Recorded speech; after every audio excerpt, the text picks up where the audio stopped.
Monsieur, levez-vous. Je peux savoir ce qui se passe? Il nous a fixés pendant tout le vol. Il n'a rien à faire ici. On nous a signalé que vous aviez menacé l'équipage. J'ai menacé personne. J'ai un billet. Retournez-vous, les mains derrière le dos, maintenant. À 35 000 pieds au-dessus de l'Atlantique Nord, 2 Air Marshal fédéraux ont arraché un Français noir du siège 3A en première classe, lui ont plaqué les bras derrière le dos et l'ont menotté sous les yeux de toute la cabine. Il n'avait pas élevé la voix. Il n'avait proféré aucune menace. Il n'avait touché personne dans cet avion.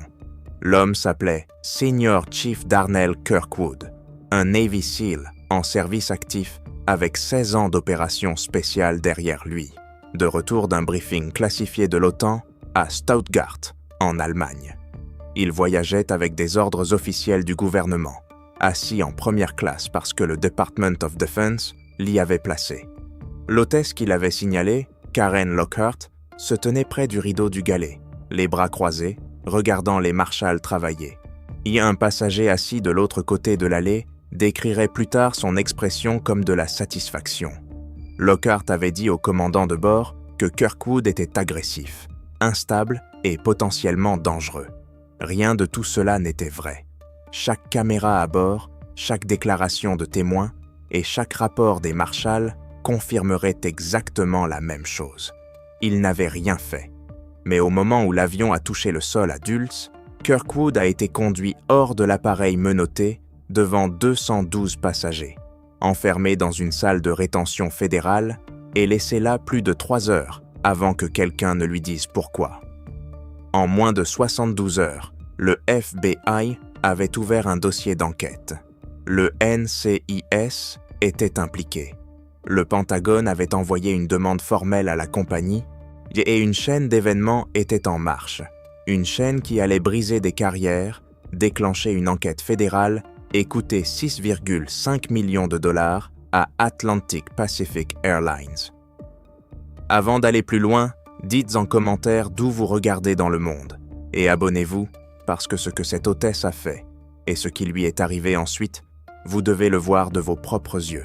Karen Lockhart avait 44 ans et travaillait comme hôtesse principale chez Atlantic Pacific Airlines depuis 16 ans. Elle ne choisissait presque que des routes transatlantiques en première classe, et parmi les équipages qui l'avaient connue, elle portait un surnom qu'on ne lui avait jamais dit en face, la gardienne du portail. Ce nom n'était pas venu de nulle part. Au cours de sa carrière, ses 11 plaintes formelles avaient été déposées contre elle par des passagers de couleur. Des voyageurs noirs et bruns rapportaient qu'on leur demandait de montrer leur carte d'embarquement une seconde fois après s'être déjà assis. Ils décrivaient un ton condescendant pendant le service des repas, des commandes de boissons oubliées, sans explication, et des suggestions dites à voix basse qu'ils seraient peut-être plus à l'aise en économique. Une plainte, déposée par un avocat noir voyageant en classe affaires, racontait que Lockhart lui avait dit que son siège devait être une erreur du système et qu'elle lui avait proposé de le replacer avant le décollage. Chacune de ces plaintes avait été examinée en interne puis balayée. Certaines étaient classées comme des malentendus. D'autres étaient archivées sans aucune mesure. Et 2 responsables RH avaient dit valider la clôture des dossiers sans enquête. Lockhart n'avait jamais été sanctionné, jamais réentraîné, jamais convoqué pour qu'on lui dise de changer. Pour la compagnie, c'était une senior fiable au dossier propre. Pour les passagers qu'elle ciblait, c'était tout autre chose. Son binôme junior sur le vol Kirkwood s'appelait Colton Puitt, 27 ans, 2 ans de poste, encore en période probatoire. Puis suivait Lockhart sans poser de questions. Il riait quand elle riait, acquiesçait quand elle donnait une direction, et se taisait quand se taire était plus simple que confronter. Ce silence-là allait lui coûter cher, à lui aussi. Senior Chief Darnell Kirkwood avait 38 ans et avait passé près de la moitié de sa vie dans la guerre spéciale navale. 16 ans de service actif, 3 bronze stars, et des déploiements qui n'apparaîtraient jamais dans aucun registre public. Il avait mené des équipes sur des opérations dont la plupart des Américains n'entendraient jamais parler, ramené chacun de ces hommes de mission où les probabilités disaient qu'ils ne devraient pas y parvenir, et porté un dossier de service que les commandants citaient quand il parlait de ce à quoi ressemblait l'excellence. Il rentrait aux États-Unis après une réunion de coordination des opérations spéciales de l'OTAN à Stuttgart, en Allemagne. Le déplacement avait été planifié via SOCOM et ses ordres de mission, tamponnés et authentifiés, le plaçaient sur Atlantic Pacific Flight 471 de Francfort à Dulles, siège 3A en première classe, réservé par le gouvernement.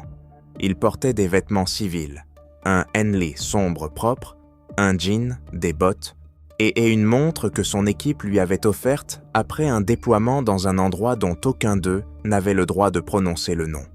Il transportait un sac de voyage en cuir contenant son uniforme de cérémonie, dress blues, ses insignes de grade, sa carte militaire et un ensemble de documents de voyage classifiés. Rien chez lui n'attirait l'attention. C'était voulu. Les SEALs ne s'annoncent pas.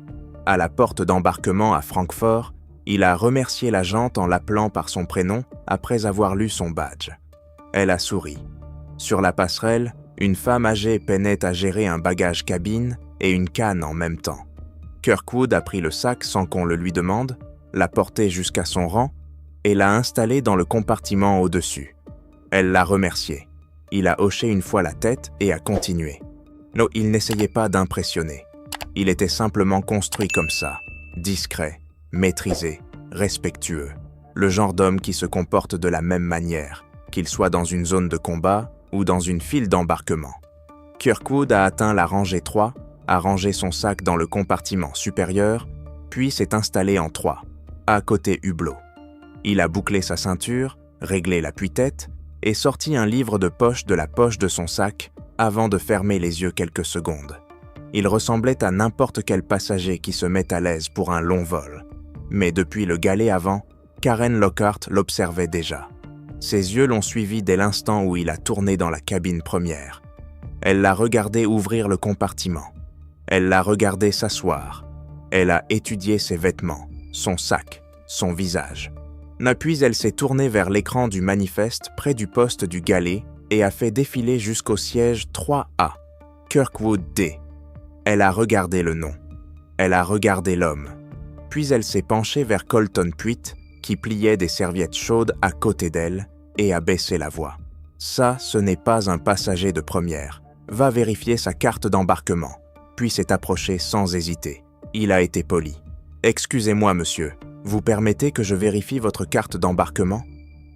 Kirkwood a glissé la main dans sa poche arrière et la lui a tendue sans un mot. Puitt a jeté un coup d'œil. Siège 3A. Le nom correspondait. Il est revenu au galet et a dit à Lockhart que tout était en ordre. Elle a à peine réagi. Les gens volent des surclassements tout le temps. Ça peut être un bug du système. Garde un œil sur lui. Donc, Puitt a hoché la tête. Il n'a rien dit. Dans la cabine première, 8 autres passagers étaient déjà assis. Un homme blanc en veste sport, un couple en cachemire assorti, une femme avec un sac de créateur qui occupait le siège à côté d'elle. Aucun d'eux n'avait été prié de montrer sa carte d'embarquement. Aucun n'avait été observé depuis le galet. Aucun n'avait été signalé avant même que les portes ne soient enfermées. 3 heures après le départ, le premier service de boissons a commencé. Lockhart a traversé la cabine première avec un sourire de routine, proposant des boissons rangées par rangées. Le couple en cachemire a reçu de l'eau pétillante avec du citron vert. L'homme en veste sport a reçu un whisky sec. La femme au sac de créateur a reçu une coupe de champagne. La rangée 3 n'a rien reçu. Le Lockhart a passé le siège de Kirkwood sans ralentir, sans établir de contact visuel, sans un mot. Il n'a pas réagi tout de suite. Il a supposé qu'elle repasserait. Elle ne l'a pas fait. 10 minutes plus tard, il a appuyé sur le bouton d'appel au-dessus de son siège. Le petit carillon a retenti au galet. 14 minutes ont passé avant que Lockhart n'apparaisse à sa rangée. Elle le regardait avec une expression qui n'était pas tout à fait de l'hostilité, mais certainement pas du service.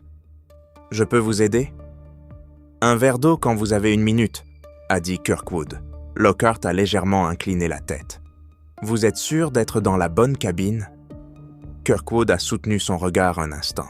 « Siège 3A.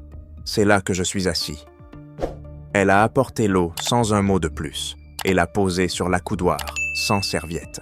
Une vingtaine de minutes plus tard, les serviettes chaudes ont été distribuées dans la cabine. Tous les passagers en ont reçu une. Tous, sauf Kirkwood. De l'autre côté de l'allée, en 3B, un homme d'affaires blanc, nommé Gregory Hale, observait le schéma se dessiner. Il s'est redressé, a regardé Kirkwood, puis Lockhart. Son malaise était visible. Il n'a encore rien dit, mais il faisait attention. Kirkwood a mis ses écouteurs, s'est adossé et a fermé les yeux. On l'avait traité bien pire dans des endroits autrement plus dangereux qu'une cabine d'avion. Il a mis ça sur le compte d'un mauvais service et a laissé passer. Mais Lockhart, elle, ne laissait rien passer. Dans sa tête, elle avait déjà décidé qu'il n'avait pas sa place là. Maintenant, il lui fallait juste une raison pour le prouver. 5h30 après le départ, Kirkwood a débouclé sa ceinture, s'est levé et a marché vers les toilettes avant. Il y est allé, s'est lavé les mains, puis est ressorti dans l'allée. En revenant à son siège, il s'est arrêté près de l'entrée du galet et s'est étiré. Nuque, épaules, mains au bas du dos. Un geste normal pour n'importe qui, assis 6 heures dans une cabine pressurisée au-dessus de l'océan. 2 autres passagers avaient fait la même chose pendant le vol. Aucun n'avait été remarqué. Lockhart a remarqué Kirkwood. Elle s'est tenue au comptoir du galet et l'a observé s'étirer moins de 30 secondes avant de se tourner vers Colton Puitt. Sa voix était basse, mais pressante. « Il nous surveille. Il agit de façon erratique depuis le début. Il y a un truc qui cloche. » Puitt a regardé au-delà d'elle vers Kirkwood, qui retournait déjà vers son siège. Il a hésité. Il voyait un homme s'étirer. Il ne voyait pas une menace, mais il n'a rien dit. Il n'a pas demandé ce qui, précisément, était erratique. Il n'a pas contesté le portrait. Il a regardé Lockhart, puis le sol, et il s'est tu. Ce silence lui a donné tout ce dont elle avait besoin. Lockhart a saisi l'interphone vers le cockpit et a appuyé sur l'appel. Quand le commandant a répondu, son langage était précis et délibéré. Elle a signalé un passager suspect et potentiellement menaçant en première classe. Elle a dit qu'il avait été agressif avec l'équipage pendant le vol. Elle a dit qu'il traînait, maintenant près du galet, de manière menaçante. Elle a choisi des mots qui déclenchent une réponse automatique. Agressif, menaçant, qui rôde. Le commandant de bord n'avait pas vu Kirkwood, ne lui avait pas parlé. Il n'avait pas quitté le cockpit une seule fois durant la traversée, mais le protocole d'aviation fédéral lui imposait d'agir sur l'évaluation d'un membre d'équipage en matière de menace. Il a appelé les Air Marshals assis en cabine économique, et avec ce seul signalement, entièrement bâti sur une fabrication, Lockhart a lancé une séquence d'événements impossibles à défaire. Kirkwood était de retour à son siège, ceinture attachée, livre de poche ouvert à la page 84, quand 2 hommes en civil sont apparus au bord de sa rangée. Ils ne se sont pas présentés par leur nom. L'un s'est placé dans l'allée. L'autre s'est positionné une rangée derrière. Leurs vestes étaient ouvertes. Leurs expressions plates, répétées. « Monsieur, vous devez vous lever. » Kirkwood a levé les yeux de son livre. Il l'a refermé lentement et l'a glissé dans la pochette du siège, puis s'est levé. Ses mains étaient visibles le long du corps, paumes ouvertes. Sa voix était calme, régulière. De quoi s'agit-il? Vous avez été identifié comme une menace potentielle par un membre de l'équipage. Vous devez vous retourner et placer vos mains derrière votre dos. Il y a une erreur, a dit Kirkwood.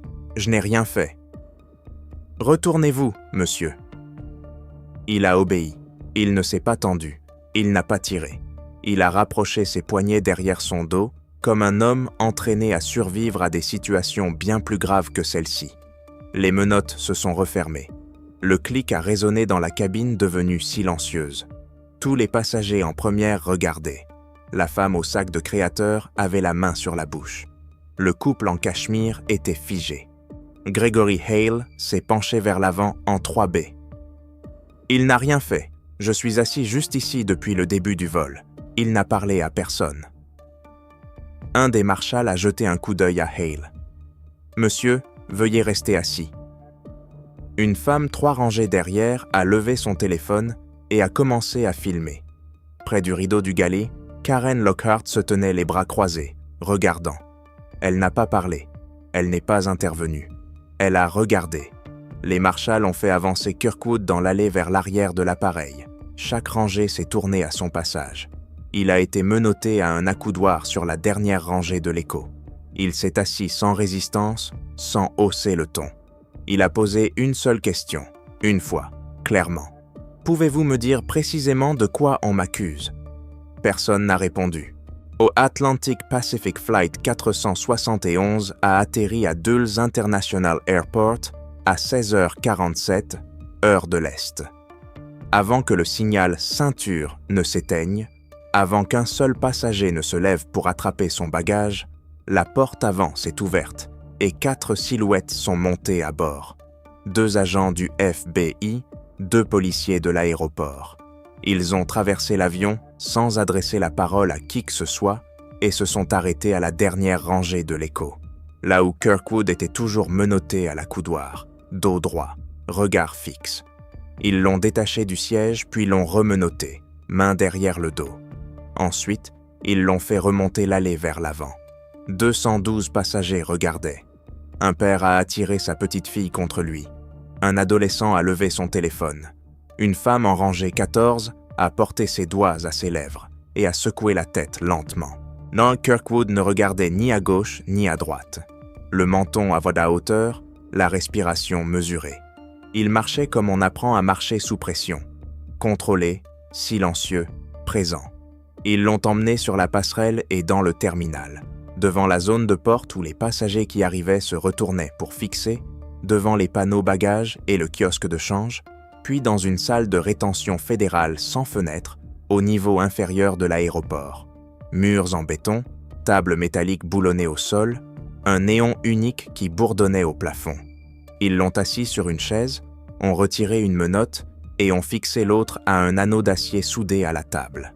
Son sac en cuir, celui qui contenait ses dress blues, sa carte militaire, et ses insignes de grade et ses ordres de mission classifiés tamponnés par SOCOM, a été emporté dans une autre pièce. Puis ils sont partis. Personne ne lui a dit pourquoi il était là. Personne ne lui a lu ses droits. Personne ne lui a demandé s'il avait besoin d'eau, de nourriture ou d'un appel. Il est resté dans cette salle pendant 3 heures et 17 minutes avant qu'un autre être humain ne lui parle. Le silence était délibéré, une technique conçue pour créer de l'anxiété, pousser les gens à parler, briser la maîtrise. Ça n'a pas marché sur Kirkwood. Il avait suivi la formation SIR, Survival, Évasion, Résistance, Escape, le programme de l'armée conçu pour préparer les opérateurs à la capture et à l'interrogatoire par des forces hostiles. Il avait subi une captivité simulée dans des conditions bâties pour reproduire le pire. Où une pièce silencieuse à Dulles, avec un néon et une table métallique, n'était rien. Il était resté parfaitement immobile, a contrôlé sa respiration et a attendu. 3 heures et 17 minutes après qu'on l'a installé dans cette salle, la porte s'est ouverte. Un seul agent du FBI est entré, portant le sac en cuir. Il ne s'est pas assis, il ne s'est pas présenté. Il a posé le sac sur la table, l'a ouvert et a commencé à sortir le contenu, un objet à la fois. D'abord, les dress blues pliés avec une précision militaire, des plis nets comme des lames. Ensuite, les insignes, Senior Chief Petty Officer. Puis, les rubans, dont 3 bronze stars. Puis, la carte militaire, photo correspondant à l'homme assis en face. Puis, les ordres de mission imprimés sur papier à en-tête officielle, tamponnés par United States Special Operations Command, mais autorisant le trajet de Stuttgart, Allemagne à Washington, D.C., dans le cadre d'une réunion de coordination hautement classifiée. L'agent a fixé les documents longtemps. Il a regardé Kirkwood. Il est revenu aux ordres. Puis il a refermé le sac, l'a pris et a quitté la salle sans dire un mot. 20 minutes ont passé. La porte s'est ouverte à nouveau. Cette fois, 2 autres agents sont entrés. Leur posture était différente. Leur ton aussi. Toute l'atmosphère de la pièce a basculé. Senior Chief Kirkwood, Nous devons comprendre ce qui s'est passé sur ce vol. » Kirkwood était toujours menotté à la table. Il a hoché une fois la tête et a commencé à parler. Son récit était précis, clinique, délivré sans émotion ni embellissement. Horaire, numéro de siège, noms entendus, description de chaque interaction. Il a raconté le service sauté et l'attente de 14 minutes après le bouton d'appel, la question sur la bonne cabine, la serviette chaude jamais reçue, l'étirement près du galet, les marshals à s'arranger. Il l'a livré comme un opérateur livre un débrief. Uniquement les faits, la séquence intacte, rien ajouté, rien omis. Les deux agents ont échangé un regard. L'un d'eux a tendu la main et a personnellement déverrouillé la menotte du poignet de Kirkwood. « On va aller au fond de ça. » Dans l'heure, des appels partaient vers le NCIS, vers la division sécurité corporate d'Atlantic Pacific Airlines et vers le Pentagone. L'enquête a avancé vite. Les agents fédéraux ont récupéré chaque pièce de preuve disponible du vol 471. Et l'image qui s'est imposée n'était pas complexe. Elle était accablante. La vidéo de téléphone d'un passager, beau filmée par une femme en rangée 6, capturait l'interpellation en entier. Kirkwood debout, calme, les marshals le menottant sans résistance. Gregory Hale en 3B, protestant que l'homme n'avait rien fait. Et Karen Lockhart près du rideau du galet, bras croisés, regardant le tout avec une expression que la passagère décrirait plus tard dans sa déclaration écrite comme satisfaite. La CCTV interne de l'avion racontait le reste. Les caméras montraient Lockhart suivant Kirkwood dès son embarquement. Elle la montrait, consulter le manifeste et se pencher vers Colton Puit. Elle montrait le premier service de boisson où chaque passager de première recevait un verre, sauf le passager en 3A. Elle montrait le délai de 14 minutes avant qu'elle ne réponde au bouton d'appel. Elle montrait Lockhart distribuer les serviettes chaudes à chaque autre rangée et passer la sienne sans s'arrêter. Elle montrait Kirkwood près du galet, moins de 30 secondes, s'étirant le dos avant de retourner à son siège. Et elle montrait Lockhart prendre l'interphone vers le cockpit moins d'1 minute plus tard. Les rapports écrits des Air Marshals confirmaient que Kirkwood avait été totalement coopératif. 0 signe d'agressivité, 0 résistance, 0 hostilité verbale. La déclaration du commandant de bord confirmait qu'il n'avait personnellement observé aucun comportement menaçant et qu'il avait agi uniquement sur le signalement de Lockhart via l'interphone. Quand les enquêteurs ont examiné ce signalement, ils ont constaté qu'elle n'avait jamais documenté un seul comportement spécifique. Aucune description d'un acte menaçant, aucune mention d'une arme, aucun motif articulable. Juste 2 mots, répétés, suspect, menaçant. Des mots qui, recoupés avec chaque seconde d'image disponible, ne signifiaient rien d'autre qu'un Français noir assis en première classe. Karen Lockhart a été conduite dans une salle d'interrogatoire fédérale à Dole 4 heures après l'atterrissage. Elle est entrée les épaules en arrière, le menton haut. Elle s'est assise face à l'agent du FBI avec l'attitude de quelqu'un qui s'attend à être remercié. Elle avait signalé une menace. Elle avait suivi le protocole. Elle avait fait son travail. L'agent a ouvert un dossier, a cliqué un stylo et a posé une question simple. Décrivez le comportement menaçant spécifique que vous avez observé chez le passager du siège 3A. Lockhart a marqué 1 demi-seconde de pause. Il regardait beaucoup autour de lui. Il balayait la cabine du regard. Il était nerveux. L'agent a tourné un ordinateur vers elle et a lancé la vidéo. La CCTV montrait Kirkwood lire, les yeux baissés, dormir la tête contre le hublot, regarder les nuages, rester immobile avec ses écouteurs. À quel moment, ici, il balaye la cabine. Lockhart a bougé sur sa chaise. Il était près du galet, il traînait. C'est un signal d'alerte. L'agent a consulté un manifeste imprimé. 6 autres passagers sont passés par le galet pendant le vol. Vous n'en avez signalé aucun. Pourquoi ? Lockhart n'a pas répondu tout de suite. L'agent a continué. Avez-vous demandé à un autre passager de première de vérifier sa carte d'embarquement ? Non, Avez-vous sauté un autre passager pendant le service de boisson? Non. Avez-vous contourné un autre passager pendant la distribution des serviettes chaudes? Non. La pièce est restée silencieuse longtemps. Puis l'agent a fait glisser une seule image imprimée sur la table. C'était un arrêt sur image tiré de la CCTV de cabine. Il montrait l'instant où les marshals menottaient Kirkwood à son siège.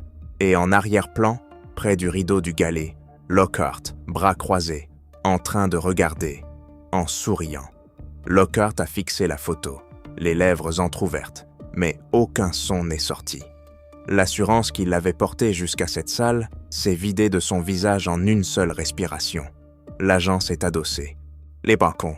Sur l'interphone, vous avez dit « Il n'a pas l'air d'avoir sa place en première classe. » Pouvez-vous expliquer ce que ça veut dire?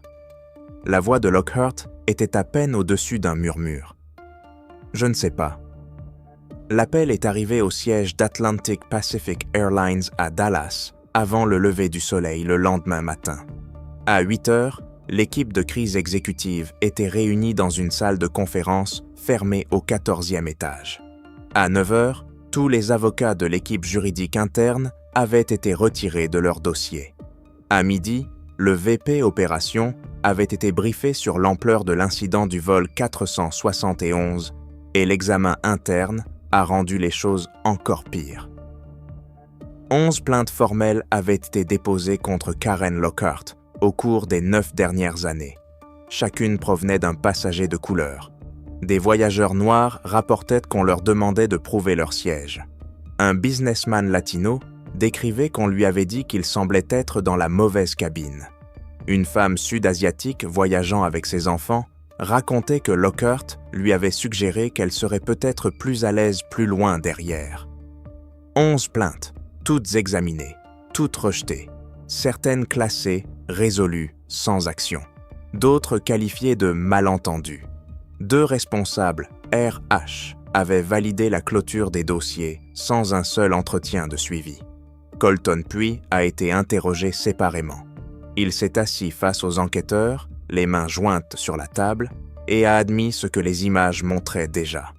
Il savait que le signalement de Lockhart au commandant était exagéré. Il savait que Kirkwood n'avait rien fait de menaçant. Il n'a rien dit parce qu'elle était senior et lui encore en période probatoire. « Je ne voulais pas faire d'histoire », a dit Puitt. L'enquêteur l'a noté sans expression. La réponse du Pentagone est arrivée par lettre sécurisée dans l'après-midi. Un porte-parole du Department of Defense a suivi avec une déclaration publique qui ne laissait aucune place à l'interprétation. Un membre en service actif des opérations spéciales a été illégalement retenu sur la base d'un signalement fabriqué avec une motivation raciale évidente. Le département attend une responsabilité totale de toutes les parties impliquées. En moins de 48 heures, l'histoire a atteint les médias nationaux. Le titre était partout. Et au siège de la compagnie, chaque personne autour de cette table a compris la même chose. Ça ne pouvait pas être contenu. Ça ne pouvait pas être recadré. Ça ne pouvait pas être réglé discrètement. Les licenciements ont commencé dans la semaine. Karen Lockhart a été renvoyée d'Atlantic Pacific Airlines pour faute grave. Dépôt d'un signalement de menace mensonger contre un passager, discrimination raciale dans l'exercice de ses fonctions et violation des réglementations fédérales d'aviation encadrant la déclaration des menaces de sécurité à bord. Ses accréditations d'équipage ont été révoquées. Son accès au système de la compagnie a été désactivé. Sa carrière de 16 ans ne s'est pas terminée par une cérémonie, mais par une lettre remise à la main par le conseil juridique de l'entreprise, en présence de 2 témoins.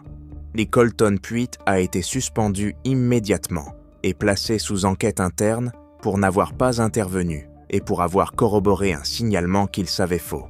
Il a démissionné 3 semaines plus tard, avant la fin de l'enquête. Sa lettre de démission contenait une seule phrase.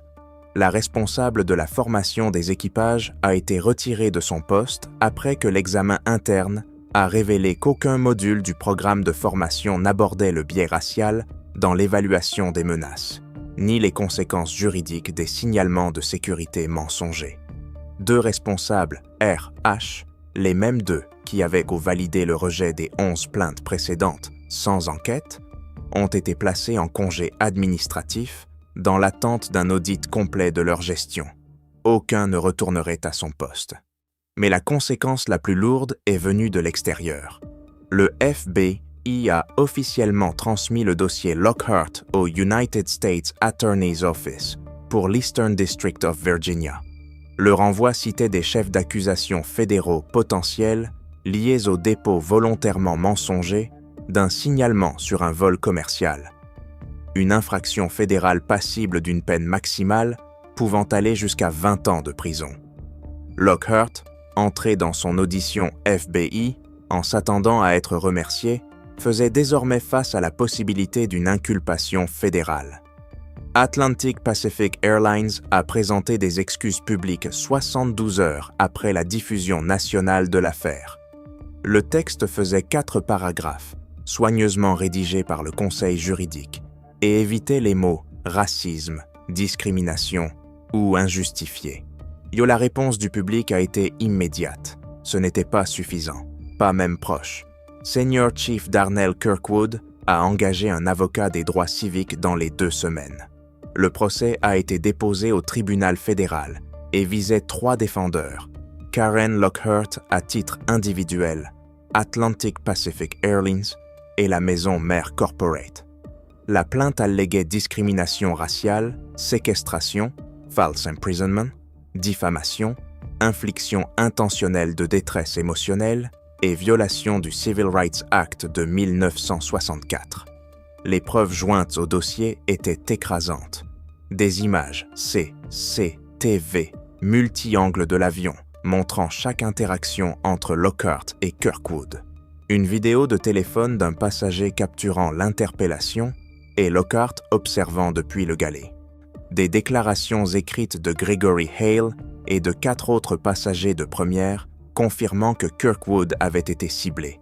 Les rapports des marshals confirmant une coopération totale et 0 agressivité. La déclaration du commandant confirmant qu'il n'avait agi que sur la caractérisation de Lockhart et n'avait jamais rien observé lui-même. Et le dossier complet des 11 plaintes précédentes contre Lockhart, toutes déposées par des passagers de couleur, toutes rejetées sans action significative. Mais c'est la phase de discovery qui a pulvérisé le dossier. Des emails internes entre superviseurs de la compagnie ont révélé des échanges qu'aucun jury ne pardonnerait. Un manager avait décrit Lockhart comme « old school mais inoffensive ». Et un autre avait répondu à une plainte d'un passager noir en écrivant « Certains sont juste trop sensibles à ce genre de choses. Classe ça et passe à autre chose. » Un 3e email, envoyé après une plainte rejetée, disait « Karen est là depuis 14 ans. Elle ne va pas sauter pour un sentiment froissé. » L'équipe juridique a vu venir la catastrophe. L'affaire n'est jamais allée au procès. Atlantic Pacific Airlines a conclu un accord à 6,5 millions de dollars.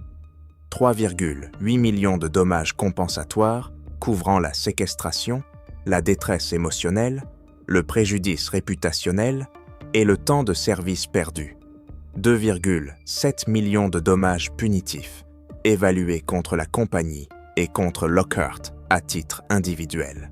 Dans l'accord, la compagnie acceptait une formation anti-biais obligatoire pour tout le personnel cabine et la création d'un comité d'examen indépendant des plaintes de discrimination avec pouvoir de renverser les décisions RH internes et l'installation de systèmes de monitoring cabine renforcés sur tous les appareils afin que tout incident futur soit enregistré sous tous les angles.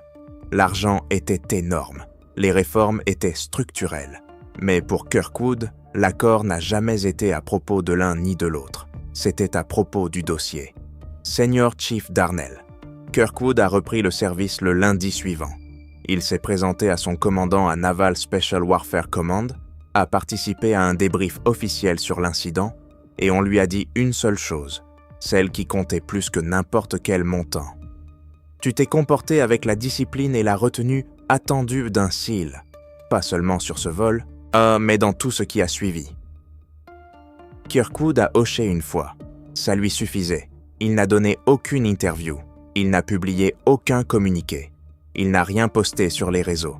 Il n'a accepté aucune invitation sur les plateaux télé qui voulaient basse le faire s'asseoir sous des projecteurs pour revivre le pire moment de sa vie civile, pour de l'audience. Il a laissé le dossier parler.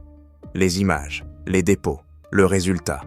Discrètement, sans annonce ni couverture presse, il a utilisé une partie de l'accord pour créer un fonds d'assistance juridique pour les militaires en service actif et les vétérans confrontés à la discrimination raciale pendant leur déplacement.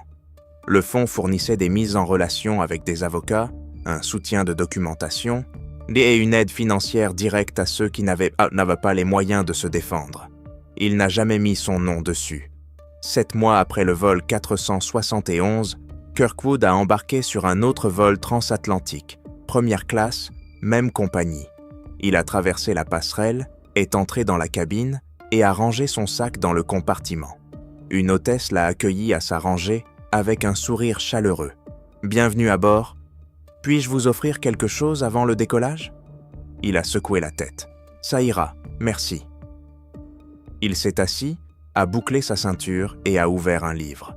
Personne n'a vérifié sa carte d'embarquement. Personne ne l'a observé depuis le galet. Personne n'a demandé s'il avait sa place à son propre siège. Au centre de formation d'Atlantic Pacific Airlines à Dallas, un nouveau module avait été ajouté au programme obligatoire de certification des équipages. Il s'ouvrait sur une seule image projetée à l'écran. Un arrêt sur image, tiré de la CCTV, cabine du vol 471. On y voyait un Français noir menotté à son siège 3A/2, Air Marshal fédéraux.